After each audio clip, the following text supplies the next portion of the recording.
ஆண்டவராகிய இயேசு நாமத்தினாலே உங்களை வாழ்த்துகிறேன். இந்த புதிய மாதத்தை கர்த்தர் காணச் செய்தார். தேவனை ஸ்தோத்திரிக்கிறேன். கடந்த மாதத்துல கர்த்தர் நம்மை கண்ணின் மணி போல பாதுகாத்தார். எல்லா தீமைக்கும் விலக்கி காத்தார். தேவாதி தேவனுக்கு நன்றி செலுத்துகிறேன். இந்த மாதத்தின் வாக்குத்தத்தம் வெளிப்படுத்தின விசேஷம் 3ஆம் அதிகாரம் 21ஆம் வசனம்.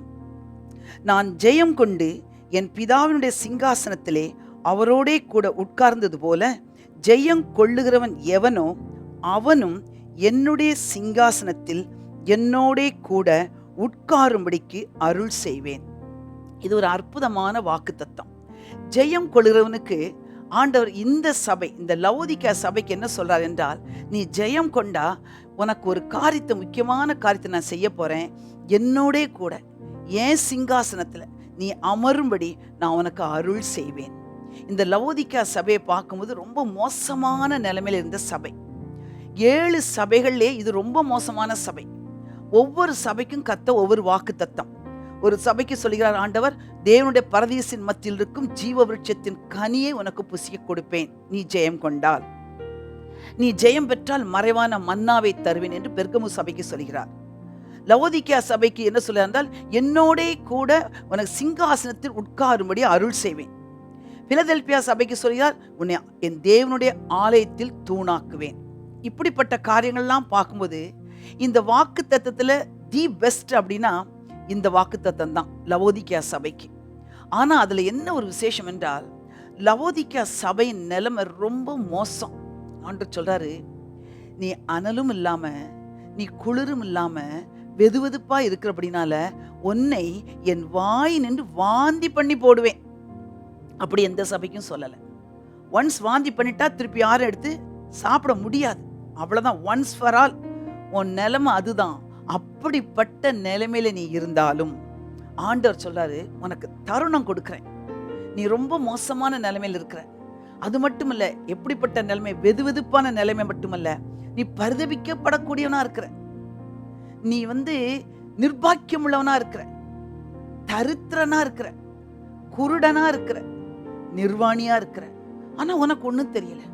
நீ என்ன சொல்ற? நான் ஐஸ்வர்யவான், நான் திரவிய சம்பன்னன், எனக்கு ஒரு குறையும் இல்லைன்னு உன்னை நீயே ஏமாத்திக்கிட்டு இருக்க. ஆனா உன் நிலைமையை பார்த்தா ஒருத்தரும் உன்கிட்ட வரமாட்டாங்க. ஆனா ஒண்ணு சொல்றேன், நான் உன்னை நேசிக்கிறபடினால உனக்கு நான் தருணங்கள் கொடுக்கிறேன். எத்தனை ஆண்டரை விட்டு விலகி போனாலும் இந்த மாதத்துல ஆண்டர் நமக்கு கொடுக்கிற ஆலோசனை என்னவென்றால், எவ்வளவு தூரம் ஆண்டரை விட்டு நீ பின்வாங்கி போயிருக்கலாம், தேவனே வேண்டாம் என்று வெறுத்து ஒரு பக்கத்துல நீ ஒதுங்கி இருக்கலாம், இல்ல கர்த்தருக்கு பிரியமில்லாம அவர் வாந்தி பண்ணக்கூடிய அளவுக்கு உன்னுடைய செயல்கள் இருந்திருக்கலாம். ஆனாலும் ஆண்டவர் உன்னை நேசிக்கிறார், நம்ம நேசிக்கிறார். அதை தான் புரிஞ்சு கொள்ளணும். வசனம் சொல்லுகிறது, அந்த இதே வசனம் சொல்லுகிறது, நான் நேசிக்கிறவன் எவனோ அவனை கடிந்து கொண்டு சிட்சிப்பேன் என்று 19ஆம் வசனம் சொல்லுகிறது. நான் நேசிக்கிறவர்களோ அவர்களை கடிந்து கொண்டு நான் சிட்சிக்கிறேன் என்று சொல்லுகிறார். அப்படி என்றால் எவ்வளவு மோசமான நிலைமையில் இருந்தாலும் தேவன் நம்மை நேசிக்கிறவர். இந்த லவோதிக்கா சபையில அனுபவங்களெல்லாம் பார்த்துட்டு, ஆண்டவர் நீ விட்டு எப்படினாலும் போ, உன்னை நான் கை கழுவிட்டேன் அப்படின்னு விலக்கிட்டு போகல. ஆண்டவர் சொல்றாரு, நான் உனக்கு ஆலோசனை சொல்றேன். நீ இருக்கிற நிலைமை மோசமான நிலைமை. ஆனா என்கிட்ட நீ என்ன செய்யணும்? கேட்டு பெற்றுக்கொள்ள வேண்டியது பெற்றுக்கொள். உன்னை குறிச்சு நான் என்ன திட்டம் வச்சிருக்கேன் தெரியுமா? எனக்கு தெரியும் உன் நிலைமையெல்லாம் என்னன்னு நன்றாய் அறிஞ்சிருக்கிறேன். ஆனா உன்னை குறிச்சு எனக்கு 2 ஆசை உண்டு. ஒன்று, நீ என்னோட சாப்பிடணும். இன்னொன்று, நீ என்னோட உட்காரணும்.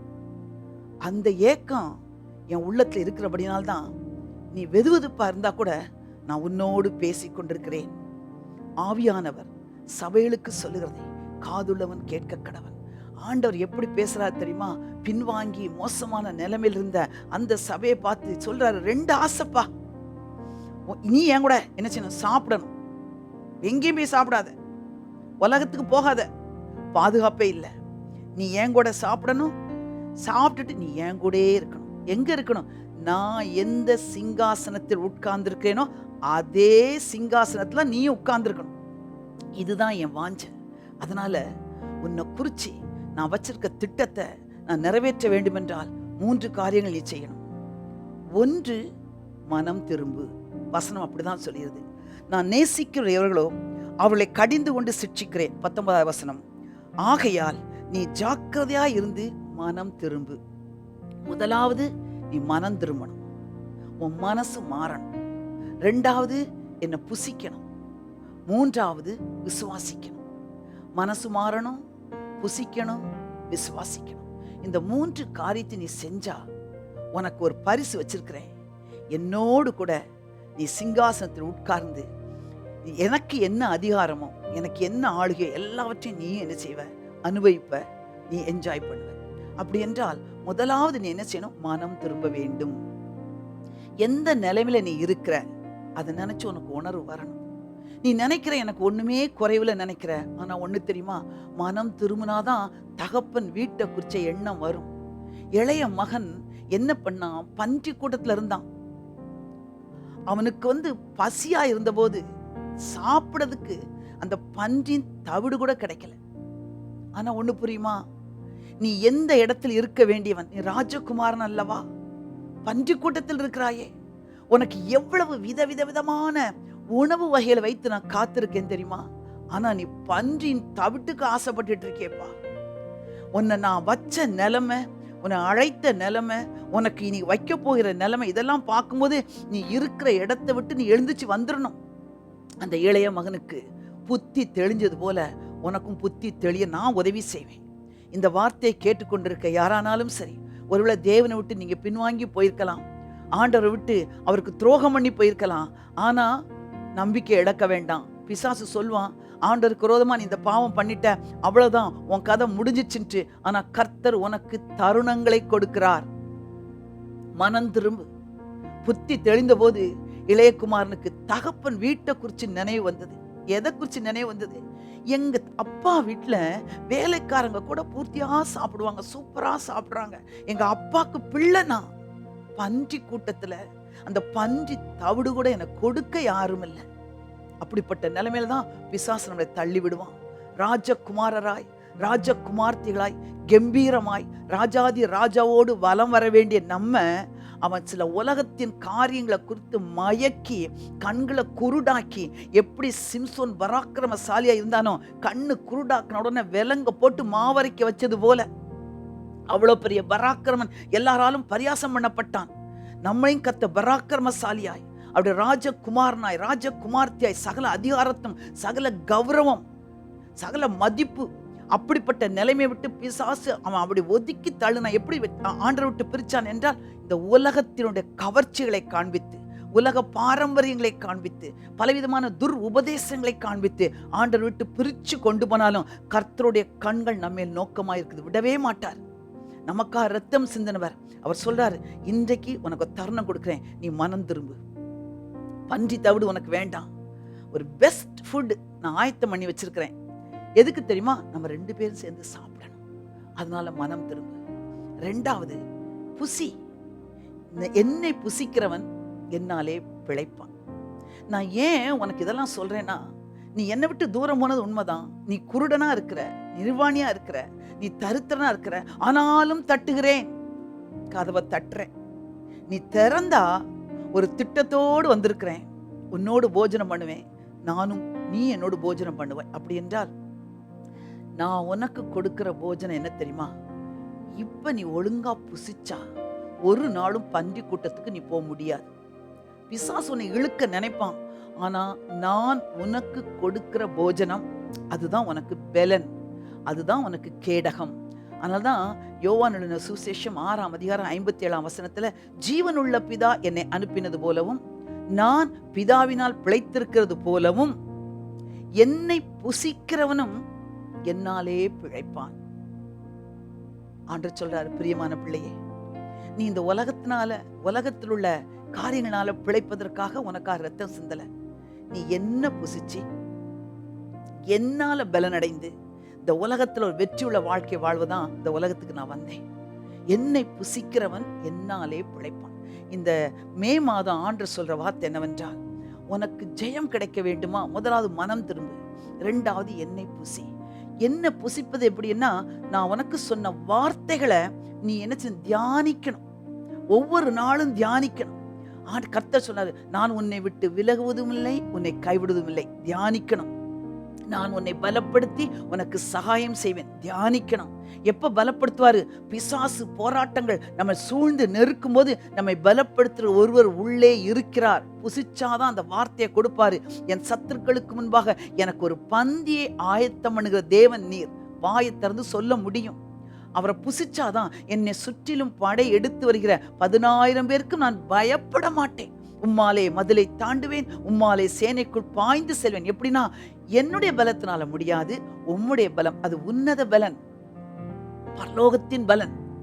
என்னை பலப்படுத்துகிற கிறிஸ்துவினாலே எல்லாவற்றையும் செய்ய எனக்கு பலன் உண்டு. என்னை மனமடிவாக்க எந்த சக்தியாலும் முடியாது. ஏனென்றால் நான் மனமடிவானாலும் அடுத்த நிமிஷம் என்னை உயிர்ப்பித்து என்னை ஆண்டவர் எனக்கு விசுவாசத்தை கொடுத்து என்னை அவர் பலப்படுத்துகிற தேவனாய் இருக்கிறார். அப்படி அறிக்கை பண்ணி அவரை புசிக்க வேண்டும். ஒவ்வொரு நாளும் காலையும் மாலையும் இரவும் சாப்பிடுவது போல இந்த வேத வசனம் நமக்கு உணவாய் மாற வேண்டும். இது மேல ஒரு ஆசை வரணும், ஒரு பசி வரணும், ஒரு தாகம் வரணும். அதை புசிக்க, அந்த வார்த்தையை படிக்கும் பொழுது, வேதத்தை திறந்து அந்த வார்த்தையை படிக்கும் பொழுது அந்த வார்த்தை எழும்பி நம்மளோடு பேசும். அது அப்படியே நம்ம தியானிக்க அதுவே நமக்கு உணவாய் மாறும். எந்த உணவை சாப்பிட்டாலும் அது ரத்தத்துல கலக்கும். அதே போல இந்த வேத வசனத்தை நம்ம தியானிக்க புசிக்க அது நம்முடைய ரத்தத்துல கலந்து நம்மளை என்ன செய்யணும், அவருடைய பிள்ளையின் தன்மையை கொடுக்கும். அவருடைய நேச்சர் ஆட்ரிபியூட்ஸ் நமக்கு வரும். இந்த கழிவு பொருட்கள் எல்லாம் வெளியேறும். மனுஷ குணங்கள் வெளியேறி மன்னவனுடைய குணங்கள் நமக்குள்ளே வரும். விண்ணவருடைய குணங்கள் நமக்குள் வரும். மண்ணுக்குரிய குணங்கள் நம்மளை விட்டு விலகும். ஏன்னா ஆண்டோட திட்டம் என்ன தெரியுமா? நீ என் பிள்ளையானா என்ன போல நீ இருக்கணும். என் சுபாவம் உனக்குள்ள வரணும். இந்த மனுஷ தன்மைகள், மாம்சத்தின் குணங்கள் உன்னை விட்டு விலகணும்னா, உலகத்துல எந்த காரியமும் அதை எத்தனை மாத்திரை சாப்பிட்டாலோ, எத்தனை சோப் போட்டு கழுவினாலோ நீ சுத்தமாக முடியாது. என் வார்த்தை ஒன்றே உன்னை பரிசுத்தமாக்கும். அதனால்தான் ஆண்டவர் சொல்றாரு, உம்முடைய சத்தியத்தினாலே, யோவான் எழுதின சுவிசேஷம் 17ஆம் அதிகாரத்தில் சொல்லப்பட்டிருக்குது, உம்முடைய சத்தியத்தினாலே அவர்களை சுத்தமாக்கும். உடைய வசனமே சத்தியம். அப்ப இந்த வசனம் தான் நம்மளை சுத்திகரிக்கும். ஆண்டவர் சொல்றாரு, நீ ஜெயம் கொள்ள வேண்டுமா? நீ சுத்தவானா இருக்க வேண்டுமா? இந்த பிசாசினால அசிங்கப்படாம, அலங்கோலமாகாம, பிசாசினால் கரைபடாதபடி வாழ வேண்டும் என்றால் என்னுடைய வார்த்தையை நீ புசிக்க உனக்குள்ள ஒரு பெரிய பலன் வரும். யோசேப்புக்கு எப்படி பலம் வந்துச்சு? ஒருத்தருமே கிடையாது. இளம் வாலிபன், அவன் அடிமையா இருந்தான். அப்பா அம்மாலாம் எங்கேயோ இருக்காங்க. அடிமையா விற்கப்பட்டான். 1000 மனசுல வேதனை. சொந்த சகோதரர்களே குழியில தூக்கி போட்டு அவனை வித்துட்டாங்க. அதை நினைச்சாலே அவனுக்கு அவ்வளவு ஒரு வேதனை இருந்திருக்கணும். ஆண்டவரே கிடையாதுன்னு சொல்லிட்டு போயிருந்திருக்கலாம். ஆனா அவங்க தகப்பன் சொல்லி கொடுத்திருக்க அந்த நல்ல வார்த்தைகள் இருதயத்துல ஆழமா பதிஞ்சது மட்டுமல்ல, கர்த்தர் அவனுக்கு ஏற்கனவே தரிசனங்கள் மூலமா காண்பித்துட்டார். அவன் தரிசனமே அவனுக்கு உணவாய் மாறிடுச்சு. அதுதான் முக்கியம், அதுதான் உண்மை. அந்த எகிப்து தேசத்துல அடிமைத்தனத்துல இருந்தாலும் அந்த தரிசனம் ஒவ்வொரு நாளும் அவன் நினைக்க அது உணவாய் மாறி அவனுக்கு பலனாய் மாறினது. பரவாயில்ல, இங்க எகிப்துல விற்று போட்டாலும் எனக்கு தரிசனம் கொடுத்த தேவன், அதை நான் தியானிப்பேன். ஒரு நாள் வரும் என் நிலைமையை மாற்றுவார். சூரியனும் சந்திரனும் 11 நட்சத்திரங்களும் என்னை வணங்கினது போல, ஒரு அரிக்கட்டு நிமிர்ந்து நின்னது 11 அரிக்கட்டிலும் என்னை வணங்கினது போல, ஒரு நேரத்தையும் காலத்தையும் கர்த்தர் உண்டு பண்ணுவார், என்னை உயர்த்துவார். இதை அவன் தியானிச்சு அவனுக்கு உணவாய் மாறினபடினால அவன் சரீரத்துல அவ்வளவு பலன், ஆவியில பலன், அவன் ஆத்மாவில பலன். அதனால்தான் சோதனை வந்துச்சு. அவ கைய பிடிச்சு இழுக்கிறா. வீட்டுல ஒத்துருமே இல்லை. அவளுக்கு அவன் இணங்கிட்டானா இன்னும் சந்தோஷமா நிறைய காரியங்களை அனுபவிக்கலாம். ஆனா யோசேப்புக்கு கர்த்தர் கொடுத்த தரிசனம், இவளுக்கு இணங்குனா 11 நட்சத்திரங்களும் சூரியனும் சந்திரனும் வணங்காது. ஏன் அரிக்கட்டு நிமிர்ந்து நிற்காது. இவளுக்கு நான் உடன்பட்டா என் அரிக்கட்டு நிமிர்ந்து நிற்காது என்ற ஒரு தெளிவு. பிரியமானவர்களே, நம்ம அரிக்கட்டு நிமிர்ந்து நிற்கணும். உலகம் எவ்வளவு தூரம் நம்ம கவர்ந்து இழுக்கணும், துணியை பிடிச்சு உடைய பிடிச்சு இழுத்தா கூட அவனுக்குள்ள அந்த தேவபலன் என்ன தெரியுமா? அப்படியே ட்ரெஸ்ஸே அவன் கையில கொடுத்துட்டு ஓடி போயிட்டான். என்ன நடந்தாலும் பரவாயில்ல, எனக்கு கர்த்தர் கொடுத்த தரிசனம் எனக்கு உணவு, அதனால என்னை அவர் பாதுகாத்துக்கொள்ளார். அந்த நம்பிக்கை இருந்தவனால்தான் சிறைச்சாலையிலும் போட்டாங்க. ஆனா வசனம் சொல்றது, சிறைச்சாலையிலும் கர்த்தர் அவனோடு இருந்தார். அப்ப ஒரு தரிசனத்தை புசித்தவனுக்கு இத்தனை பலன் என்றால், இந்த ஜீவ வார்த்தையை புசிக்க புசிக்க நமக்கு எத்தனை பலன், எத்தனை வாக்குத்தத்தம், எவ்வளவு காரியங்கள். ஆண்டவருடைய ஒவ்வொரு வார்த்தையும் ஆவியாயும் ஜீவனுமாய் இருக்குது. அதுதான் ஆண்டவர் சொல்றாரு, நீ ஜெயம் பெற வேண்டும் என்றால் பன்றி கூட்டத்தில் நீ சாப்பிடாதப்பா, நீ பன்றியின் தவிட்டுக்கு ஆசைப்படாத, உனக்கு பயங்கரமான சூப்பரான ஒரு உணவு நான் வச்சிருக்கிறேன், பரத்திலிருந்து வந்த உணவு, அது எதுவும் அல்ல, நானே உனக்கு மெய்யான போஜனம், நானே உனக்கு ஜீவ அப்பம், என்னிடத்துல எந்த கரை திரை அல்ல, பரிசுத்தமானவர், மகிமையுள்ளவர், கனத்துக்குரியவர், ஒருவரும் சேரக்கூடாத ஒளியில் வாசம் பண்ணுகிறவர், ஒருவரும் காணக்கூடாதவர், ஒருவரும் கண்டிராதவர், நான் பட்சிக்கிற அக்கினிதான். ஆனா இப்ப நான் எப்படி தெரியுமா வந்திருக்கேன், நீ பலனடையும்படியாய், நீ ஜெயம் அடையும்படியாய் நான் உணவாய் வந்திருக்கிறேன், அதை நீ புசி. யோசேப்பு புசித்தான். அவன் புசித்து அவன் பலனடைஞ்சது வீணா போகல. ஒரு நாள் ராஜா ஆள் அனுப்பி சிறைக்கதவு திறக்கப்பட்டது. முகத்துக்கு சவரம் பண்ணதுக்கு ஆட்கள் வந்தாங்க, ட்ரெஸ்ஸ மாத்துனாங்க. அவன் நினைச்சு கூட பார்க்கல. ஆனா எது நமக்கு உணவோ அது ஒரு நாள் நம்மை பலப்படுத்துவது மட்டுமல்ல, அவருடைய தரிசனத்தை நிறைவேற்ற வழி திறக்கும். அவன் கொண்டு போகப்பட்டான். அரண்மனைக்கு கொண்டு போகும்போது கூட அவன் சாதாரணமான புறப்பட்டான். ஆனா அந்த அரண்மனையில ஆண்டவர் சிங்காசனத்தில் அவனை உட்கார வைத்தார். எகிப்தின் முழுமைக்கும் அதிகாரியானான். ராஜா சொன்னான், ஒரு சுண்டு விரல் கூட யோசேப்போட உத்தரவு இல்லாம அசையக்கூடாது. அப்படிப்பட்ட அதிகாரம். ஒரு ராஜா அவன் யோசேப்பை உயர்த்தி அதிகாரத்தை கொடுத்தான். இன்னைக்கு ஆண்டவர் சொல்றாரு, நீ மனம் திரும்பு, என்ன புசி, என்ன விசுவாசி. என்ன விசுவாசிக்கிறதுனா என்ன வார்த்தையை சொல்லி சொல்லி என்ன செய்யணும், நீ அறிக்கை பண்ணணும். 1 யோவான் 5ஆம் அதிகாரம் 1ஆம் வசனம் சொல்கிறது, இயேசுவானவரே கிறிஸ்து என்று விசுவாசிக்கிற எவனும் தேவனால் பிறந்திருக்கிறான். அப்புறம் பிறப்பித்தரிடத்தில் அன்பு கூறுகிற எவனும் அவரால் பிறப்பிக்கப்பட்டவனிடத்திலும் அன்பு கூறுகிறான் அப்படின்னு சொல்லிட்டு, தேவனால் பிறப்பதெல்லாம் உலகத்தை ஜெயிக்கும் அப்படி என்று 4வது வசனம் சொல்கிறது. 1 யோவான் 5ஆம் அதிகாரம் 1ஆம் வசனம் என்ன சொல்கிறது என்றால், இயேசுவானவர் கிறிஸ்து என்று விசுவாசிக்கிற எவனும் தேவனால் பிறந்திருக்கிறான். இயேசுதான் இந்த உலகத்துல எனக்காக பிறந்தார் என்று விசுவாசிக்கும் போது நாம் தேவனால பிறந்திருக்கிறோம். தேவனால் சொல்லப்படுது, தேவனால் பிறப்பதெல்லாம் உலகத்தை ஜெயிக்கும். உங்கள் விசுவாசமே உலகத்தை ஜெயிக்கிற ஜெயம். இயேசு எனக்காக வந்தார். உலகத்துல எல்லாம் சொல்லுவாங்க, இயேசு இந்த உலகத்துல பிறந்தார். அவிசுவாசிகள் கூட தெரியும். ஆனா எனக்கு உங்களுக்கு எப்படி தெரியும் தெரியுமா? இயேசு எனக்காக வந்தார்.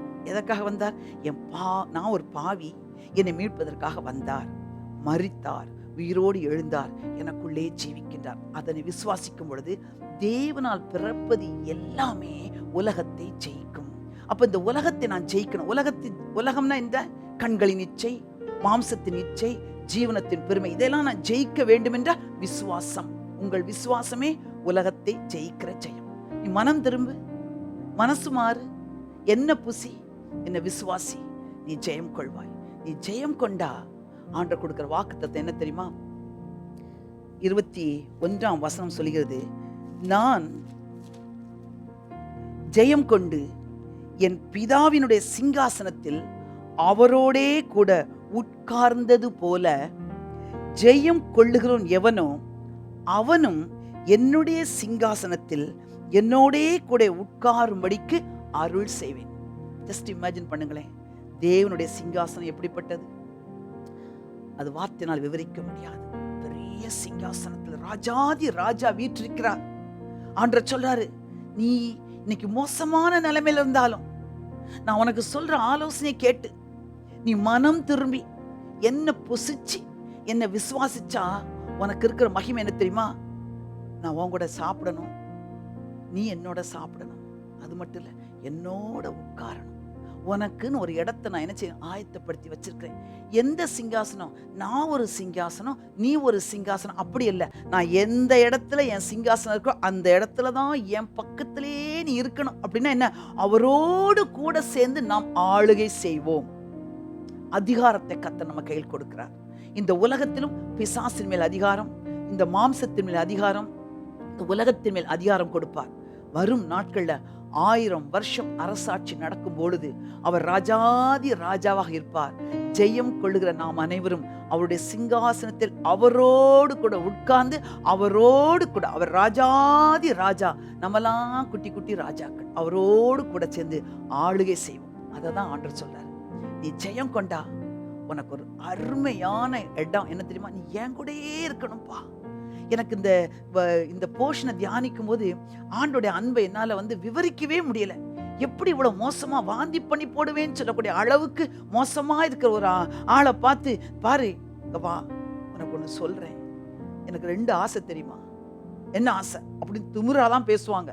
அப்பா கூப்பிட்டா, எப்பா நீ என் கூட சாப்பிடுப்பா, நீ என் கூட உட்காருப்பா. ஒரு தகப்பன் சொன்னார். யாரை பார்த்து? நல்ல நீதிமானா, சொன்ன சொல்ல கேட்டு எல்லாவற்றிலும் பரிசுத்தவானா இருக்கவனை பார்த்து அப்படி சொல்லியிருந்தா கூட, நீ என் சொல்படியெல்லாம் கீழ்படிற, அதனால எனக்கு ரொம்ப ஆசை, என் கூடயே நீ சாப்பிடு, என் கூட உட்காரு, அப்படி சொல்லல.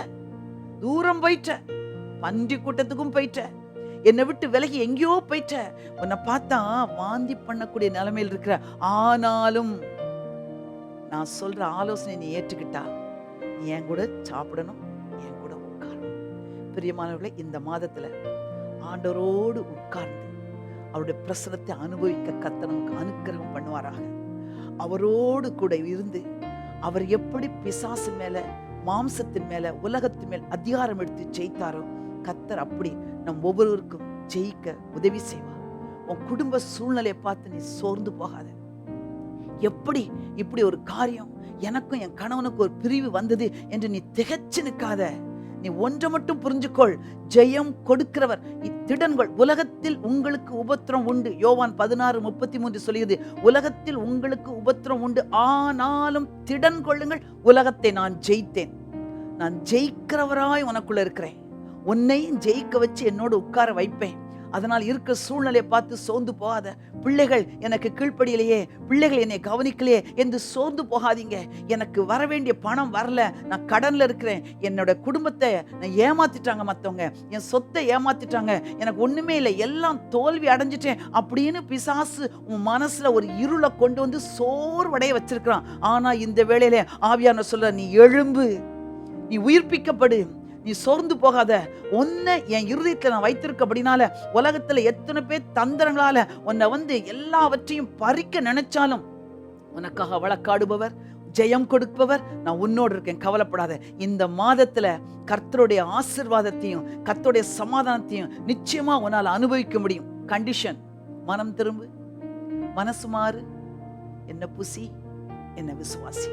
உனக்குன்னு ஒரு பெஸ்ட் பிளேஸ் என் கூட நீ உட்கார்ந்து. கர்த்தர் நம்மை ஆசீர்வதிப்பாரா. கண்களை மூடி ஜெபம் பண்ணுவோமா? அன்புள்ள பிதாவே இயேசுவே, இந்த நல்ல வேளைக்காக நன்றியோடுமே துதிக்கிறோம், ஸ்தோத்திரிக்கிறோம். ஆண்டவரே, இந்த மாதத்துல கொடுத்த வாக்குத்தத்தத்தின்படி நாங்கள் ஜெயம் கொள்ளுறவளா எங்களை பலப்படுத்துங்க. என்னை பலப்படுத்துகிற கிறிஸ்துவினாலே எல்லாவற்றையும் செய்ய எனக்கு பலன் உண்டு என்று விசுவாச அறிக்கை பண்ண இந்த மாதத்துல ஒவ்வொரு பிள்ளைக்கும் உதவி செய்யுங்கப்பா. யோசேப்புக்கு அவன் தரிசனமே உணவானது போல எங்களுக்கு உம்முடைய வார்த்தையே உணவாகட்டும். அதை புசித்து புசித்து உம்முடைய சிங்காசனத்துல உம்மோடு கூட உட்கார ஒரு ஜெயம் பெறுகிற அனுபவத்தை எங்களுக்கு நீ தரும்படியாய் ஜெபிக்கிறேன். ஒவ்வொரு குடும்பத்தையும் ஆண்டவரே உம்முடைய இரத்தத்துல மறைத்து கொள்ளும். ஒவ்வொரு குடும்பத்துக்குள்ள இயேசுவின் இரத்தத்தை தெளித்து ஜெபிக்கிறேன். பரிசுத்த ஆவியானுடைய ஆளுகை அந்த குடும்பங்கள்ல வரட்டும். சத்துரு உட்புகுதல் இராதபடி பாதுகாத்துக் கொள்ளும். 3வது நபர் நிமித்தமாக குடும்பத்தில் இருக்க பிரச்சனைகள் விலகட்டும்.